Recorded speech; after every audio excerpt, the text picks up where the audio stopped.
Okay, we've been talking about hematology analyzers, and they have changed our lives over the years. The automation, the newer parameters and hematology analyzers has absolutely changed the way we look at hemograms and the way we are able to interpret the data and help our clinical colleagues. Not only for all RBCs, WBCs, platelets, retics, and what have you. The original hematology analyzers first appeared in the 50s, but the functional and automated versions have now become available for more than 2 decades. And let us discuss briefly about the newer parameters apart from what we have already heard. Now, the first question I would like to direct to Dr. Shanaz Khodaiji. What problems did you encounter with the new parameters vis-a-vis standardization or not having a reference range or acceptability amongst the clinical fraternity? So basically, how did you standardize your new parameters on your hematology analyzers? Can you hear me? So actually, see, all the parameters, as I already told you in my talk, all the parameters that we are now giving for patient care or giving the patient as a report are all FDA approved parameters. So all of them have an internal quality control as well as we participate in external quality assessment of all the parameters. So we have not yet given out any parameter which is not.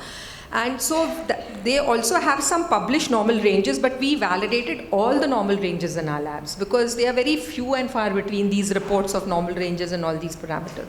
So we have validated all these. We did stability studies. We saw, how we should get the sample, how long we can keep the sample. For instance, in IPF, we did serial samples over 6 hours, 10 hours, 12 hours to see how long we can keep the sample and how soon we should do it. Otherwise, we should not be giving out an IPF,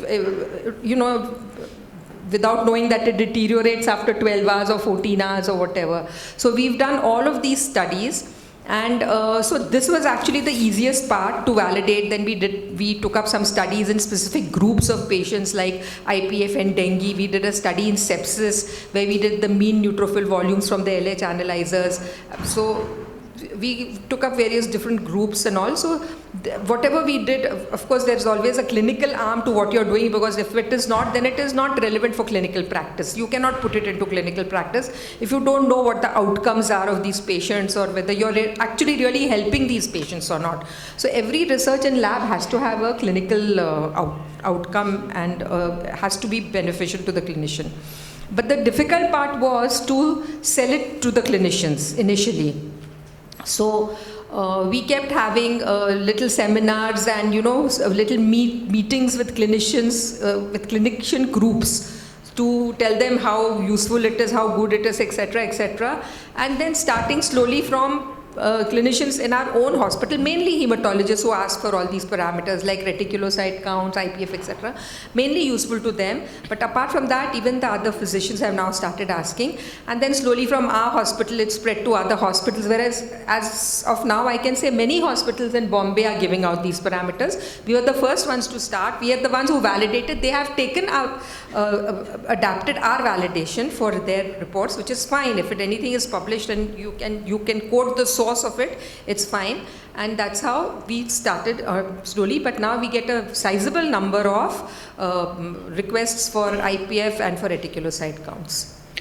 Thanks, Shanaz. Now, cellular and morphological analysis is a very integral part of any hematology laboratory, and they are being used predominantly for various parameters that we churn out of our analyzers. So, Dr. Kelkar, I'd like to ask you, how do you define the flagging criteria thresholds for smear review for your hematology analyzer? I must say that this is one of the questions. Each one, again, might have a different answer to this. So, first of all, it will depend on in which laboratory you are working. I mean, what is your patient population? All right. Most of the time now, most of the companies and analyzers, right, they come up, they give you some ready-made flags. Okay, they may or may not be applicable in your scenario.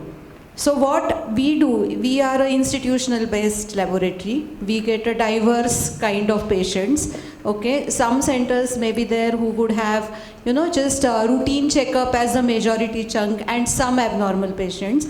Some hospitals will have routine surgical patients, routine medicine patients, not many ICU, HDU or NICU kind of patients. So the point I am trying to make here is look at your patient population, look at the flags which are already provided, analyze, assess what is happening on your actual morphology. And what we have done in our laboratory is we follow the ISLH guidelines. I am sure everybody is aware about these guidelines. There is something called as delta check, there is something called as delta failure. It essentially tells us that you look at your patient, what had happened to him previously, what is happening now. If that is okay, even if the flag is raised, you may not review a slide. Then there are criteria which are based on MCV, based on hemoglobin, based on platelets, etc., etc. Okay, so for a new patient, whatever may be the flag, no flag, we do the slide review. For admitted patients, we go in by their previous values. We do check whatever the flags are raised, but we also take into the consideration what has happened to the patient before. So these are the general guidelines maybe I can tell in this short period. Thank you. The experience that we have in our laboratory is that sometimes you have a patient with a normal count. 6,800 is the WBC count, and the patient has actually got blasts in the peripheral smear. So that is where it is very important to be aware of the flags that are generated by these equipments. Look at the scatter plot, what the scatter plot is showing, what the histogram is showing, and then make it a point to review these slides. So I'm sure all NABL labs have slide review criteria which are displayed and followed, but there are times when everything looks normal, but just that little flag will tell us that we need to look at it, and we have seen blasts with normal WBC count. So I think that is very important to make sure that we look at the flags properly.